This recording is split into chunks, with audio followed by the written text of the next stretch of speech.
Hi friends, I am Lavi, your study buddy.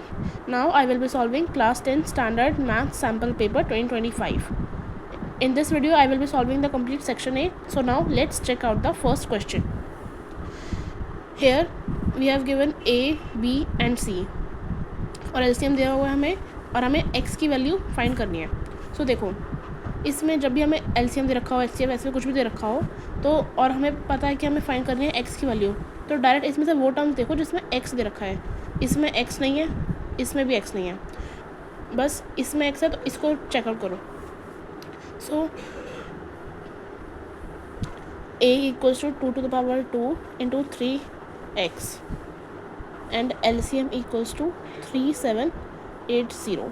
सो इसमें हमें क्या करना है, हमें डायरेक्टली LCM के प्राइम फैक्टराइजेशन कर लेना है. फिर इसमें हम काउंट करेंगे कि 3 कितने बार आ रहा है. ओके कैसे करेंगे,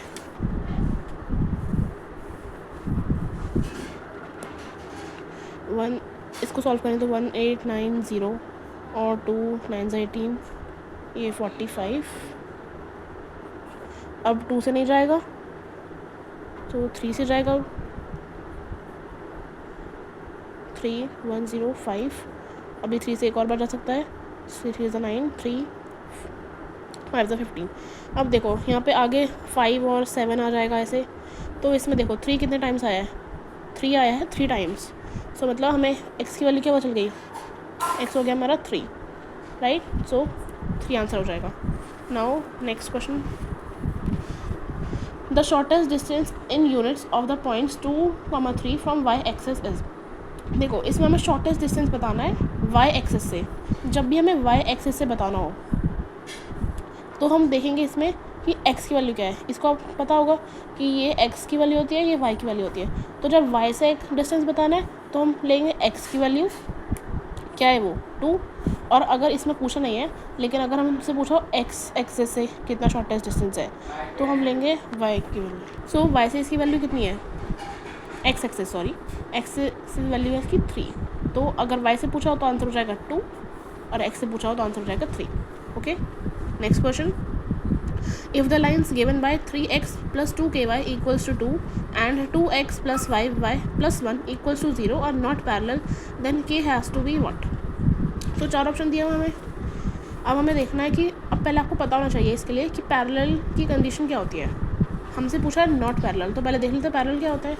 पैरेलल में क्या होता है हमारा, पैरेलल में हमारी इक्वेशंस होती है a1/a2 equals to b1/b2 but it's not equals to c1/c2. ठीक है. और आपको क्वाड्रेटिक इक्वेशन तो पता होगी ना. क्वाड्रेटिक इक्वेशन क्या होती है, ax² plus bx plus c equals to 0. इसमें a b c इससे हम फाइंड कर रहे हैं, राइट.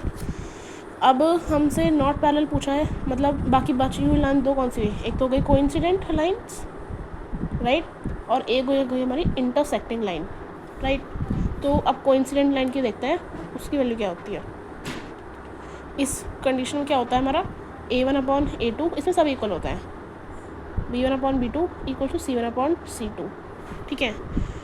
अब देखो नॉट पैरेलल पूछा है, मतलब पैरेलल में इसका तो हमें कुछ बात करनी ही नहीं है.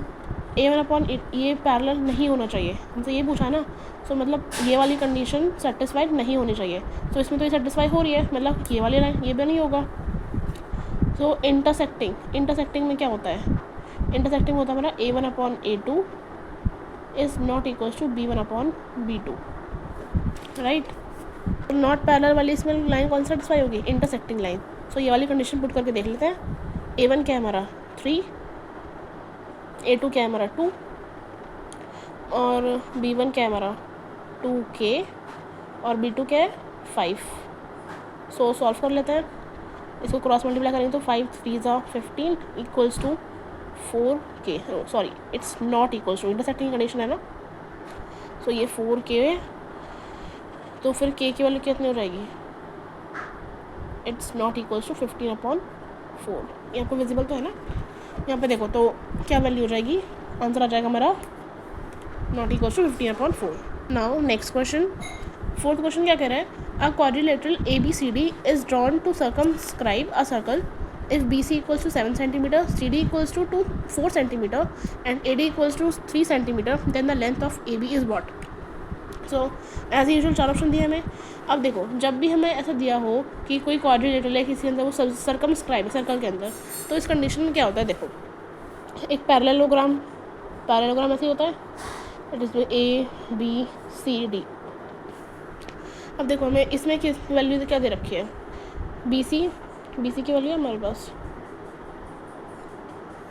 सॉरी ये BC दे रखा है ना, तो इसको D ले लेते हैं और इसको C ऐसे लेते हैं ना, ABCD ऐसे जाता है सर्कुलर, सॉरी बाय मिस्टेक. सो देखो, इसमें हमें क्या दे रखा है? BC की वैल्यू 7, CD की वैल्यू कितनी है? 4 एंड AD की वैल्यू हमारे पास 3. सो इस कंडीशन में क्या होगा?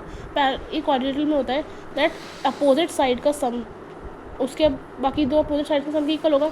So AB plus CD equals to BC plus of AD.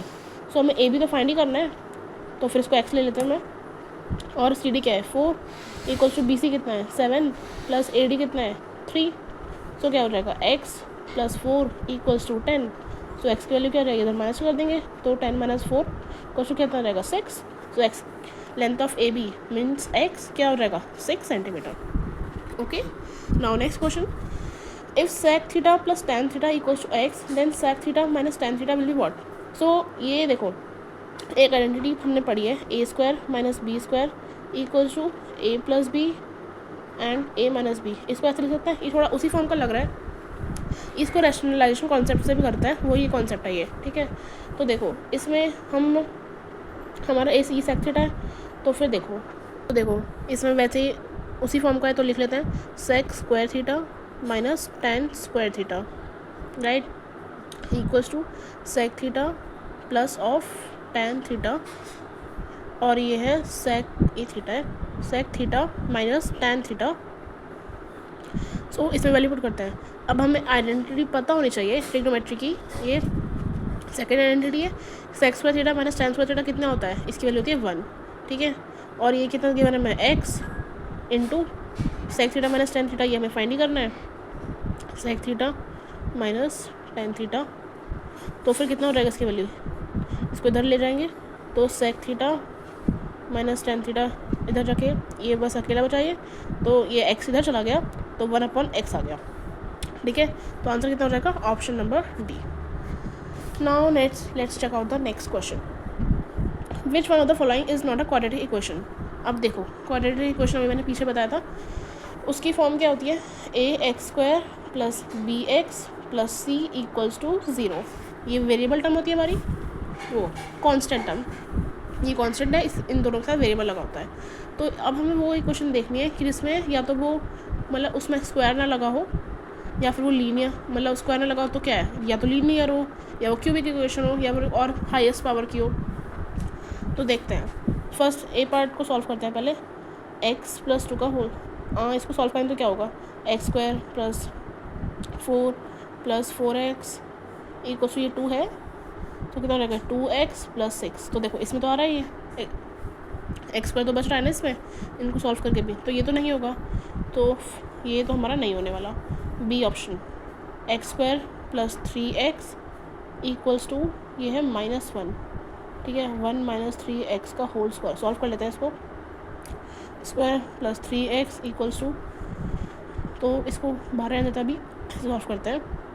1 plus 9x² minus 2 3 6, ठीक है. तो देखो, इसको आप एनालाइज कर रहे होगे, तो इधर से देखो, अगर ये इसको सॉल्व भी करेंगे, है ना, तो फिर स्क्वायर की टर्म फिर भी बचेगी, ये 8x² होगा. इधर ये माइनस का, इसको प्लस, इधर प्लस कर लेकर हो जाएगा, तो ये 10x² हो जाएगा, ठीक है. तो फिर x के स्क्वायर की टर्म बच रही है, मतलब क्वाड्रेटिक तो है, तो ये हमारा नहीं होगा. Next question, next option, x³ minus x² plus 2x plus 1 equals to x plus 1 का होल क्यूब. इधर देखो, इससे सॉल्व करते हैं फर्दर, तो क्या बचता है? +1 इक्वल्स टू x³ प्लस, इसमें आइडेंटिटी लगाएंगे, a प्लस बी का होल क्यूब भी, a³ plus b³ plus 3a² b plus 3ab², right. तो फिर इसमें देखो, अगर ये सब कैंसिल भी होगा, तो फिर भी इस मतलब ये एक्स क्यूब की टर्म कैंसिल होगी, तो फिर भी तो क्वाड्रेटिक बचेगी, क्वाड्रेटिक तो बचेगी इसको सॉल्व करके भी, तो ये भी नहीं होगा। अब बचा है लास्ट सॉल्यूशन, तो ऑफकोर्स वही होगा, बट फिर भी हम तो सॉल्व कर लेते हैं। डी ऑप्शन क्या करें, x plus 2 x plus 1 equals to x square plus 2x plus 3। तो सॉल्व करते हैं इसको फर्दर, इसके साथ पहले x को इस ब्रैकेट के साथ सॉल्व करते हैं, फिर 2 करेंगे, तो x की मल्टीप्लाई करने के लिए आएगा x square plus x plus 2x plus 2 equals to x square plus 2x plus 3।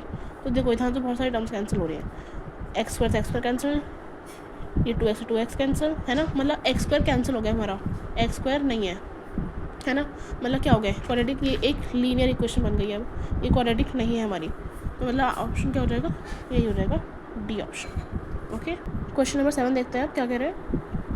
Given below is the picture of the Olympic rings made by taking 5 congruent circles of radius 1 centimeter each, intersecting in such a way that the chord formed by joining the point of intersection of 2 circles is also of length 1 centimeter. Total area of all the dotted regions, assuming the thickness of the rings to be negligible, is. So कुछ समझ नहीं आया, चलो देखते हैं। इसमें देखो हमें ये रिंग्स दे रखी है, 5 रिंग दे रखी है हमें, और इसमें हमें क्या बोल रहा है, ये रेडियस 1 सेंटीमीटर है, सबकी यहाँ से जो रेडियस है वो 1 सेंटीमीटर है, और ये जो कॉर्ड फॉर्म हुई है ना यहाँ पे, ये कॉर्ड फॉर्म है, इसकी लेंथ भी कितनी है 1 सेंटीमीटर ही है, मतलब रेडियस और लेंथ कॉर्ड की लेंथ इक्वल है। सो टोटल एरिया बताना है हमें। तो देखो इसे क्या करते हैं, देखो यहाँ पे जो ये रीज़न दे रखा है इसको मैं अलग से बनाती हूँ, ऐसा रीज़न है, यहाँ पे कितने रीज़न है, ऐसे 2 3 4 है ना, ऐसे ये 4 रीज़न बनेंगे हमारे। तो सब में इसका एरिया कितना होगा, देखो टोटल कितने पोर्शंस हैं, ये इसमें एक एक पार्ट में डिवाइड हो जाएगा ना, ये हाफ हाफ, तो 1 2 3 4 5 6 7 8, तो टोटल 8 पार्ट्स हैं। अब अगर आपको शॉर्ट में सॉल्व करना, ऑफकोर्स एमसीक्यू तो सॉल्व करना है, हमें जल्दी फटाफट सॉल्व करना है, 1 मार्क्स का ही है, तो इसके 8 पार्ट्स हो गए है ना, हमें एरिया फाइंड करना है। अब पहले देखो यहाँ पे 8 तो आ गया, अब ऑप्शन देखो किस में 8 आ रहा है, 8 तो बस एक ही ऑप्शन हमारा है लास्ट, तो हमें एरिया सॉल्व करने की ज़रूरत नहीं पड़ी इसमें, डायरेक्ट हमने बोल दिया इसको ये एनालाइज करके कि यहाँ पे टोटल 8 पार्ट्स बन रहे हैं, तो फिर इससे हमारा आंसर आ गया ये। लेकिन अगर ये आंसर क्वेश्चन आ जाए आपका लॉन्ग में आ जाए तो क्या, तो उसके लिए याद रखो पहले आपको ये बताना चाहिए कि कॉर्ड प्लस आर्क जो है वो मिलके क्या होता है, एरिया ऑफ सेगमेंट होता है वो कॉर्ड। यहाँ पे देखो क्या है, यहाँ पे ये आपकी कॉर्ड है और ये आपकी आर्क है, हाँ जी, तो देखिए कॉर्ड प्लस आर्क मिलके क्या बनाती है, एरिया ऑफ सेगमेंट, और रेडियस प्लस आर्क मिलकर क्या बनाती है, एरिया ऑफ सेक्टर। ये आपको याद रखना है, ये लॉन्ग क्वेश्चन के लिए आपको याद रखना है, ठीक है। तो यहाँ पे देखो ये आर्क है, ये कॉर्ड है, और यहाँ हमें क्या दे रखा है कि ये कॉर्ड भी 1 सेंटीमीटर की है, राइट, और यहाँ से हम रेडियस बनाते हैं, तो रेडियस भी कितनी है 1 सेंटीमीटर ही है, यहाँ से भी रेडियस बन जाएगी ऐसे, राइट। तो ये क्या हो गया, ये इक्वल टू ट्राइंगल लग रहा है ना, तो फिर मतलब इक्वल टू ट्राइंगल है, और यहाँ से सेक्टर है, क्योंकि कॉर्ड प्लस आर्क है, तो एरिया ऑफ सेक्टर नहीं सेगमेंट, एरिया ऑफ सेगमेंट बनेगा, तो इसमें हम यूज़ करेंगे एरिया ऑफ सेगमेंट का फॉर्मूला। ना देखो area of segment, area of segment के लिए देखो क्या होगा, फॉर्मूला क्या होता है इसका, हमारा होता है θ/360 into of pi R square. अब माइनस क्या करना है, हमें कोई एरिया करना है कि यहाँ पे कौन सी फिगर बनी है, देखो ये क्या फिगर बनी है, इक्वल टू ट्राइंगल है, इक्वल टू ट्राइंगल का एरिया क्या होता है, अंडर रूट 3/4 इंटू में साइड स्क्वायर। साइड कितनी है हमारी 1 है, राइट, तो देखो साइड कितनी है हमारी 1 है, तो सॉल्व कर लेते हैं। और क्योंकि ये इक्वलेटरल ट्राइंगल है तो फिर थीटा कितना होगा, 60 डिग्री होगा, सारी साइड इक्वल है, 60 डिग्री थीटा होगा, तो 60/360 इंटू पाई को मत सॉल्व करो पूरा, बस रेडियस कितना है इंटू 1 स्क्वायर है तो ऐसे, और अंडर रूट 3/4, देखो साइड स्क्वायर साइड भी 1 है, तो देखो अंडर रूट 3/4 सब में है, तो मतलब पूरा सॉल्व करना ही पड़ेगा। तो ये कितना होगा 6/6, तो कितना बचेगा ये π/6 माइनस रूट 3/4, और क्योंकि 8 पार्ट्स हैं तो 8 से मल्टीप्लाई कर देंगे, सिंपल, ठीक है। तो ये तो हो गया हमारा सेंटीमीटर स्क्वायर एरिया है ना, और 8 पार्ट्स है तो 8 से मल्टीप्लाई कर देंगे। सो ये हमारा फाइनल आंसर आ जाएगा। अगर हमें लॉन्ग में आएगा तो ऐसे सॉल्व करेंगे, ठीक है। ये आपको एरिया याद रखना है, फिगर एज्यूम करनी है कौन सी बन रही है, इक्वल है तो ट्रायंगल बन रहा है, इक्वल टू ट्रायंगल, ठीक है। और ये 8 पार्ट्स, इसमें ये 3 मेन चीज़ थी जो आपको याद रखनी पड़ेगी, ठीक है। तो ये इंपॉर्टेंट क्वेश्चन था। अब इसके साथ में हमें दे रखा है विजुअली इम्पेयर्ड कैंडिडेट्स के लिए क्वेश्चन, तो इसको भी कर लेते हैं solve. The area of the circle that can be inscribed in a square of 6 centimetre is what. तो देखो, जब भी सर्कल है वो इंस्क्राइब्ड हो, मतलब जब भी ऐसे इंस्क्राइब्ड का हो ना, ये स्क्वायर इंस्क्राइब्ड है, स्क्वायर जब भी ऐसे इंस्क्राइब्ड हो तो जो स्क्वायर की साइड होती है, साइड कितनी है 6 सेंटीमीटर, तो ये साइड जो है ये हमारे डायमीटर के काम करती है, डायमीटर ऑफ सर्कल के काम करती है ये, ठीक है। क्योंकि ऐसा कुछ है ना, ऐसी कुछ फिगर है एरिया कि एक ऐसे स्क्वायर है उसमें सर्कल इंस्क्राइब्ड है, तो फिर इसकी जो साइड होगी स्क्वायर की जो साइड होगी ना, ये पूरा सर्कल की डायमीटर के काम करेगी। तो फिर अब एरिया ऑफ सर्कल क्या होता है, एरिया ऑफ सर्कल कितना होता है हमारा, होता है पाई आर स्क्वायर। तो फिर ये यहाँ पे ये डायमीटर है, तो यहाँ से रेडियस कितना हो जाएगी d/2 विच इज़ 6/2, तो 3 आ जाएगा। सो यहाँ पे देखो पाई और आर कितना है 3 स्क्वायर, तो कितना आ गया 9 पाई स्क्वायर। सो इसके लिए डी ऑप्शन हो जाएगा। अब देखते हैं next question 8th। A pair of dice is tossed, the probability of not getting the sum 8 is. अब आपको ये पता होगा कि टोटल प्रोबेबिलिटी क्या होती है, टोटल प्रोबेबिलिटी किसी भी चीज़ को फाइंड करने की कितनी होती है, टोटल प्रोबेबिलिटी हमारी होती है 1 के इक्वल। तो इसमें पूछा नॉट गेटिंग द सम। अब जब भी हम किसी डाइस को टॉस करेंगे तो कितने केस बनता है, 6 केस, 1 2 3 4 5 6 टॉस करेंगे तो इनमें से कुछ आएगा, है ना। हमसे पूछा है नॉट गेटिंग द सम 8, जब हम डाइस को टॉस कर रहे हैं तो प्रोबेबिलिटी बताओ उसकी कि सम 8 ना आए। तो फिर हम अब सम 8 ना निकाल, उसके ऐसे निकालेंगे नॉट करके, तो बहुत टाइम लग जाएगा। उसके लिए हम क्या करेंगे, हम टोटल में से ऑफ गेटिंग का कर देते हैं। मतलब अब पहले इनको देखते हैं कि किस किस को प्लस करके आ रहा है हमारा 8। सो देखो केस कितने बन रहा है, 5 और 3 को प्लस करके 8 आ रहा है, राइट। और फिर 3 और 5 को भी करके आएगा, तो 2 केस ये हो गए। और किसको आ रहा है 4 और 4, आपस में ये दोनों भी 8 बनाएंगे। और 6,2, तो इसका अपोजिट भी होगा 2,6, राइट। और कुछ बन रहा है, और कोई ऐसा केस नहीं बन रहा कि सब जिसको प्लस करके 8 आ रहा हो। टोटल कितने केस बन रहे हैं हमारे 5 के ऑफ गेटिंग कितने हमारे, of getting probability of getting 8 as sum equals to what, ये है हमारी 5 टोटल कितना 36 होता है ना, तो टोटल 36। तो फिर टोटल प्रोबेबिलिटी में से माइनस कर देते हैं 1 - 5/36। सो कितना रहेगा 36 - 5/1 वो अपॉन 36, तो कितना रहेगा 31/36। So probability of not getting the sum 8 के क्या आंसर होगा 31/36, easy. Now next question, if 2 sin 5x, हमें दिया है 2 sin 5x इक्वल्स टू √3, और x की वैल्यू 0 से लेकर 90 के बीच में है ना। तो फिर x की वैल्यू कितनी होगी, तो फिर देखो इसमें क्या करता है sin 5x, ये √3 अकेला है तो 2 को इसके पास ले जाता है, तो sin 5x। अब देखो साइन के टेबल में, जो साइन के जो हम ट्रिग्नोमेट्री टेबल में √3/2 कितने टाइम्स आता है, sin 60 है ना, sin 60 पे आता है ये। और फिर अगर वैसे कहें तो π/3 है ना, तो फिर इसको हमने ये इसके इक्वल होता है ना, तो फिर हमने इसको लिख लिया। अब देखो साइन से साइन कैंसिल हो जाएगा, तो 5x इक्वल्स टू 60 अगर लॉन्ग में आए तो इसको आप ऐसे कट करके मैं दिखा लो कुछ समझ जाएगा। तो x की वैल्यू कितनी आ गई 12, मतलब 12 डिग्री। अब देखो ये सेटिस्फाई भी कर रहा है, 0 से लेकर 90 के बीच हमारा एंगल, तो 12 डिग्री हो गया हमारा x की वैल्यू। अब देखते हैं question number 10, the sum of 2 numbers is 1 2 1 5 and their HCF is 81, then the possible pair of such numbers are.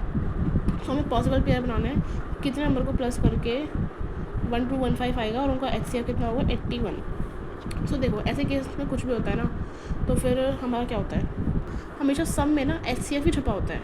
जब भी हम सम ऑफ 2 नंबर्स निकाल रहे हैं, हमें HCF दे रखा है, तो ये सब में जैसे कहीं भी ना कहीं कुछ भी आएगा, तो x या मान लेते हैं x और y है उस 2 नंबर्स, तो फिर उसमें HCF को मल्टीप्लाई करके इनका सम आएगा। जैसे कि एग्जांपल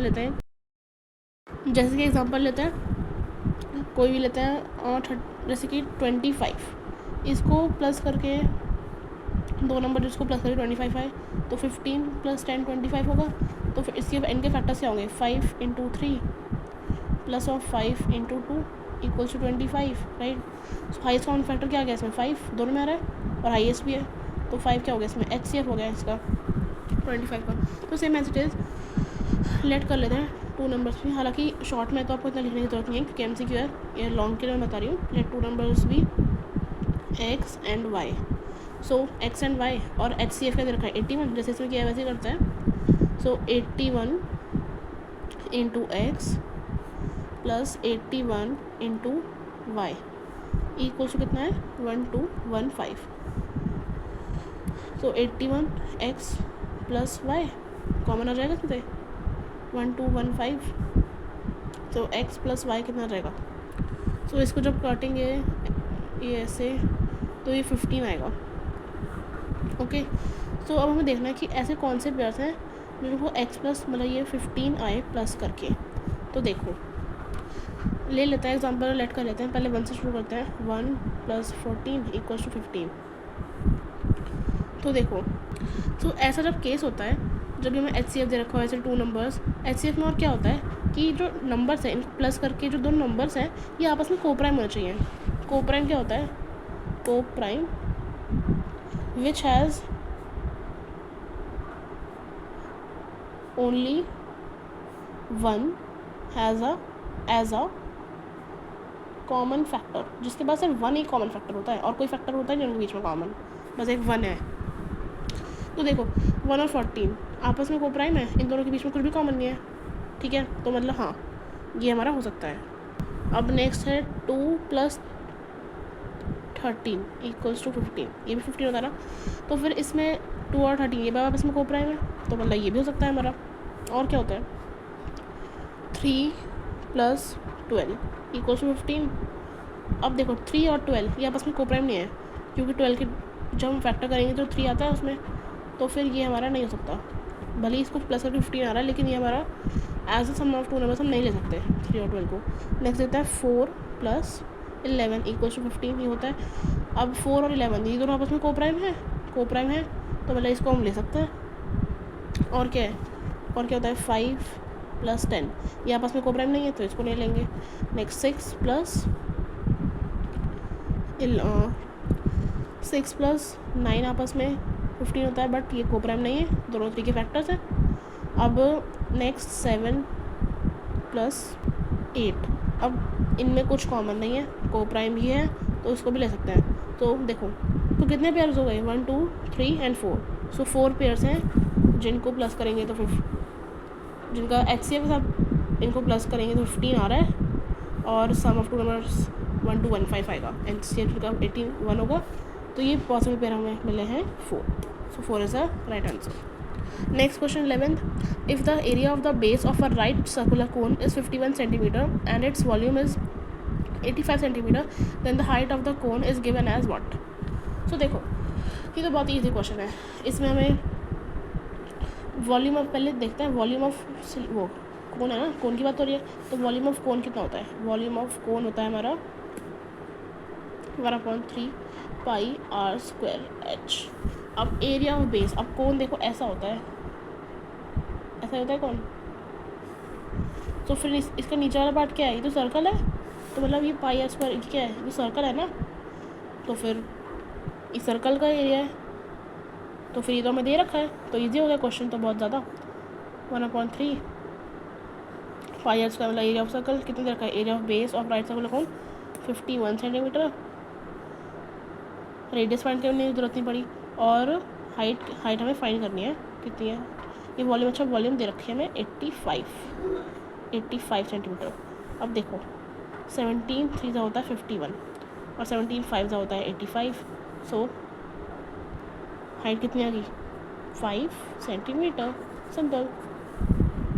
नेक्स्ट क्वेश्चन देखो 12th, if the zeros of the quadratic polynomial ax² + bx + c where a and c are not equal to 0 are equal, then मतलब ये क्वाड्रेटिक पॉलिनोमियल है हमारा, हमें पता है, तो इसके क्या है जीरोस इक्वल है आपस में, मतलब x की वैल्यू जो भी आएगी वो सब आपस में इक्वल है। तो हमें 4 कंडीशन दे रखी है। अब इसमें देखते हैं क्या।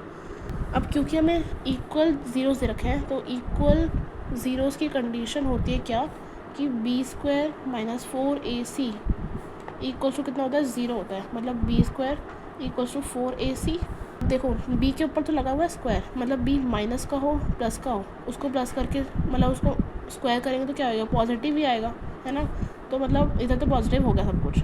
अब इसका मतलब क्या है, ये इक्वल कब होगा इस वाली साइड के, जब a और c इन दोनों का सेम साइन होगा, या तो नेगेटिव हो या तो पॉजिटिव हो, लेकिन होना चाहिए सेम साइन किसका, a और c का। तो देखो ऑप्शन कौन सा है, a b c d, c and a must have same signs. So ये वाला ऑप्शन हो गया हमारा right. Okay question, next question है the area in centimetre square of a sector of a circle of radius 21 centimetre cut off by an arc of length 22 centimetre is. तो देखो इसमें हमें लेंथ दे रखी है, रेडियस दे रखी है, तो कौन सा फॉर्मूला लगेगा एरिया ऑफ सेक्टर का, एरिया ऑफ सेक्टर, हमें लेंथ और रेडियस दे रखा है, तो फिर हमें फॉर्मूला लगेगा a1/2 into l into r. बस डायरेक्ट फार्मूला पुट करना है, कुछ भी नहीं है, इंटू 22 इंटू रेडियस 21 है, सो 11 सा। सो इसको मल्टीप्लाई कर लोगे आप, तो फिर मल्टीप्लाई करके कितना आएगा 11 और 21 को 231, सो आंसर हो गया सी। अब नेक्स्ट क्वेश्चन आपका ट्राइंगल चैप्टर से है। If triangle ABC is similar to triangle DEF, AB equals to 6 centimeter, DE equals to 9 centimeter, EF equals to 6 centimeter and FD equals to 12 centimeter, then the क्या पूछा है perimeter of triangle ABC is what. So देखो हमें पता है triangle ABCDEF की similar है, तो पहले चलो ड्रॉ कर लेते हैं। ABC ये आपस में क्या है सिमिलर है। सिमिलर होने से क्या मतलब है कि मतलब इनका साइड्स का रेशो AB/DE, ये वाली इसके, ये वाली इसके, और ACDF के, इनका साइड का रेशो क्या होगा इक्वल होगा। तो AB/DE equals to BC/EF equals to AC/DF। So हमें इसमें क्या गिवन है, AB दे रखा है 6/DE कितना है, DE है हमारे पास, हाँ 9 इक्वल्स टू BC नहीं पता, EF पता है 6, और AC कितना है वो भी नहीं पता, और DF या FD की बात है तो ये है 12। सो देखो बस ये वाला काम पूरा पता है हमें, तो इसको कैसे करेंगे, ये कैंसिल हो जाएगा, 3 2 सा 3 3 सा, सो 2/3 इक्वल्स टू BC/6। सो इधर से फाइंड कर लेते हैं पहले BC की वैल्यू। तो देखो 3 2 6, तो इधर से BC कितना रहेगा क्रॉस मल्टीप्लाई, तो इधर हो जाएगा 4, तो BC आ गया 4। अब इसको इसके साथ कंपेयर करते हैं, सो 2/3 इक्वल्स टू AC/12, तो 3 4 12, अब क्रॉस मल्टीप्लाई करेंगे तो इसे कितना रहेगा 4 वो 8 वो 2 8। सो अब हमें देखो पता चल गया, अब हमें तीनों साइड पता चल चुकी हैं। अब पेरीमीटर क्या होता है, perimeter equal to sum of sides. So ABC का पूछा तो AB plus BC plus AC, ये प्लस है, सो AB कितना है हमारे पास 6, ये 4 है, और ये 8 आया है, तो प्लस करेंगे तो कितना रहेगा 6 + 4 10 + 18, तो पेरीमीटर कितना आ गया हमारा 18 सेंटीमीटर। सो इसमें हमारा सी ऑप्शन राइट हो जाएगा। Next question 15, if the probability of the letter chosen at random from the letters of the word mathematics to be vowel is 2/2x + 1 then x is equals to what.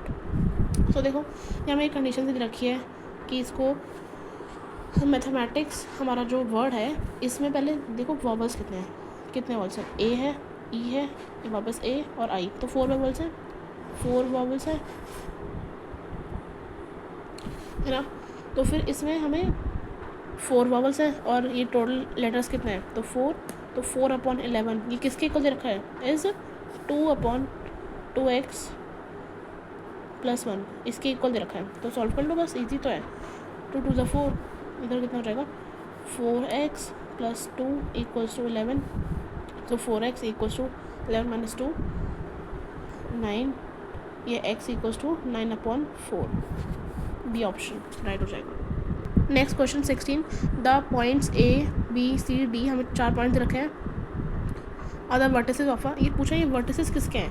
तो देखो ऐसे questions में maximum time 99% answer क्या होता है, parallelogram होता है। But हम कॉन्सेप्ट पे जाते हैं, इसमें हम यूज़ करने वाले हैं डिस्टेंस फार्मूला, ठीक है। तो पहले पैरेललोग्राम ड्रॉ कर लेते हैं, A B C D, ये कितने दे रखा है 9,0, ये वो 9,-6 -9,0, और D है -9,6, है ना।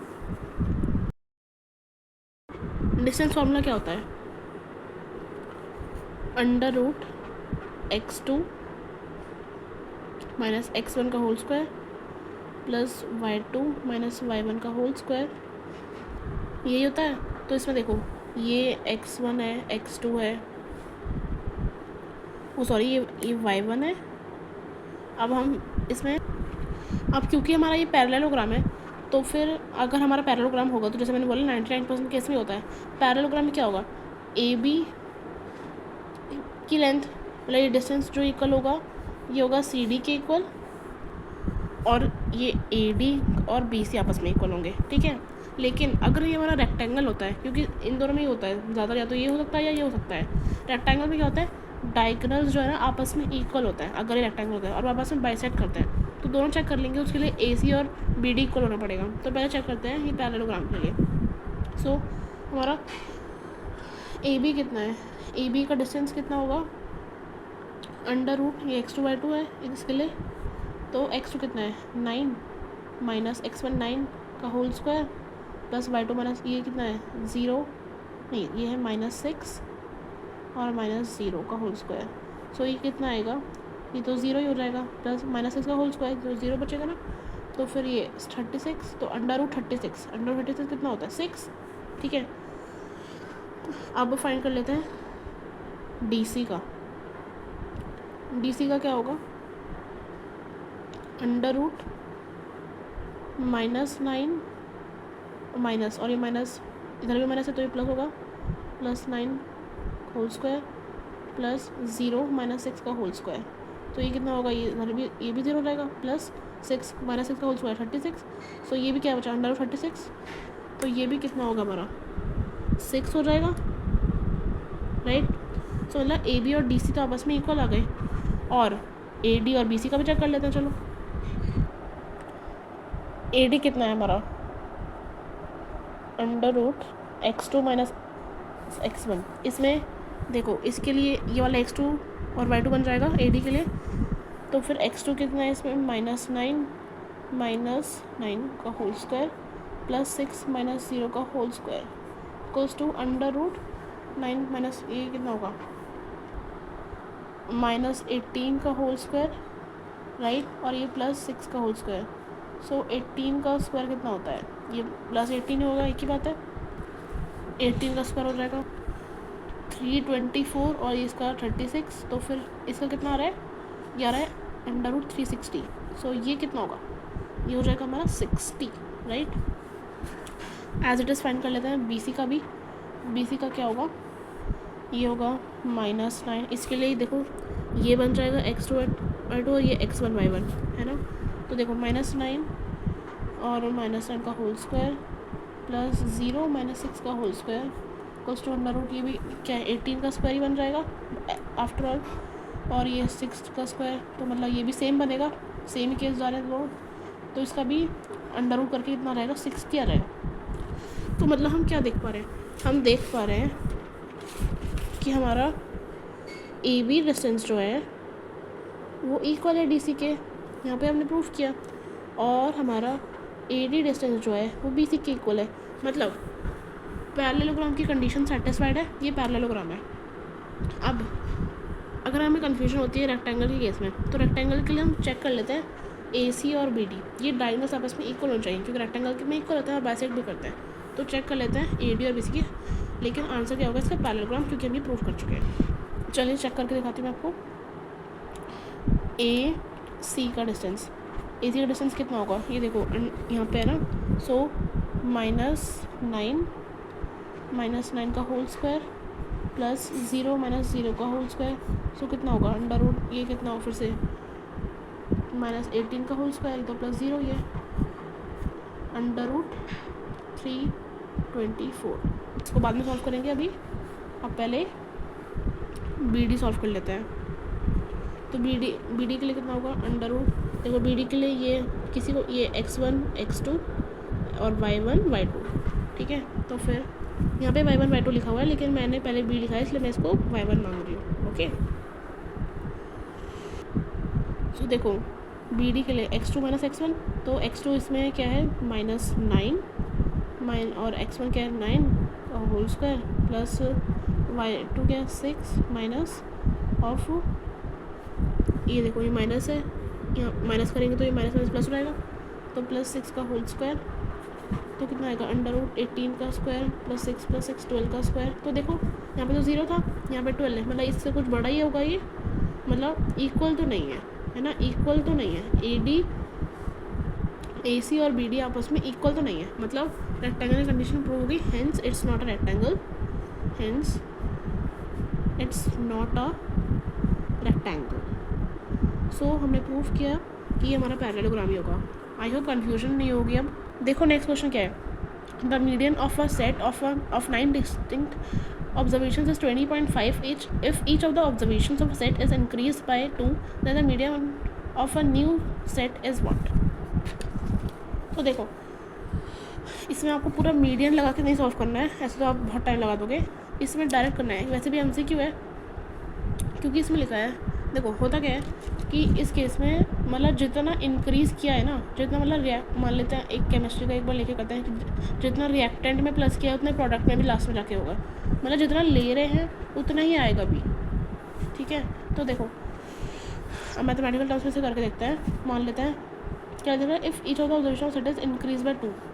मीडियन का फॉर्मूला क्या होता है, मीडियन का फॉर्मूला होता है सम of all the observations upon number of observations, right? अब इस इंक्रीज बाय 2 बोला है, तो एग्जांपल लेते हैं जैसे 2 + 2 + 2 + 2 + 2, मान लेते हैं 5 टाइम्स मैंने प्लस कर लिया, तो ये कितना आएगा 10 आएगा, है ना। अब मैंने इसमें प्लस किया, मैंने मान लेते हैं इसमें प्लस किया मैंने 1, तो कितना है 3 + 3 + 3 + 3 + 3, तो कितना हो गया 15। देखो यहाँ पे अगर हम मीडियन निकालें तो देखो कितना है, ये सम ऑफ ऑल द ऑब्जर्वेशन कितना आ गया 10, तो 10 अपॉन नंबर ऑफ ऑब्जर्वेशन कितनी है ये 5 है, तो 5 कितना है 2, मतलब जितना इंक्रीज़ करते जा रहे थे हमारा उतना ही आ रहा है। इसमें भी देखो ये number of sum of all the observation कितना है 15 और नीचे नंबर ऑफ ऑब्जर्वेशन कितनी है 5, कितना है 3, मतलब देखो इसमें मैंने जब +1 किया था तो इधर भी कितना आ रहा है +1 होके आ रहा है, मतलब क्या आंसर होगा, जितना हमने इंक्रीज़ किया था ना फाइनल आंसर भी उतना ही इंक्रीज़ होगा, है ना। तो आंसर क्या रहेगा, is increase by 2। Third last question देखते हैं, length of a tangent drawn to a circle of radius 9 centimetre from a point at a distance of 41 centimetre from the centre of the circle is what. तो देखो इसमें हमें क्या बोला है कि एक सर्कल है, ठीक है, उसके थ्रू एक टेंजेंट जा रहा है, drawn to circle of radius कितनी है 9, रेडियस है 9 सेंटीमीटर, ये है 9 फ्रॉम अ, अब रेडियस एक पॉइंट है टेंजेंट पे, कितनी है ये पॉइंट, ये डिस्टेंस कितना है, ये यहाँ पॉइंट से लेके एक टेंजेंट बनाया है इसने, ये लिखा है, तो इसकी लेंथ कितनी है 41 डिस्टेंस दे रखा है। तो देखो अब इसमें मेन काम क्या है, हमें ये नहीं पता the length of the tangent, हमें टेंजेंट की लेंथ बतानी है कि ये रेडियस है और जहाँ पे पॉइंट जाके मीट कर रहा है तो इसकी लेंथ कितनी होगी। तो देखो इसको मान लेते हैं ABC, तो एक ट्रायंगल इसमें अलग से ले लेते हैं,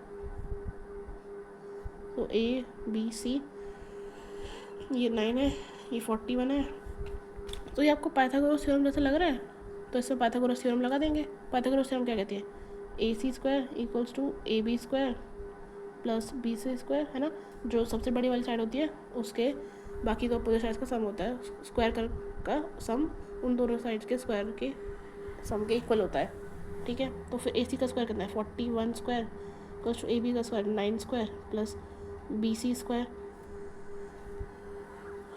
सो 41 स्क्वायर कितना होता है 1681 equals to 81 plus BC square.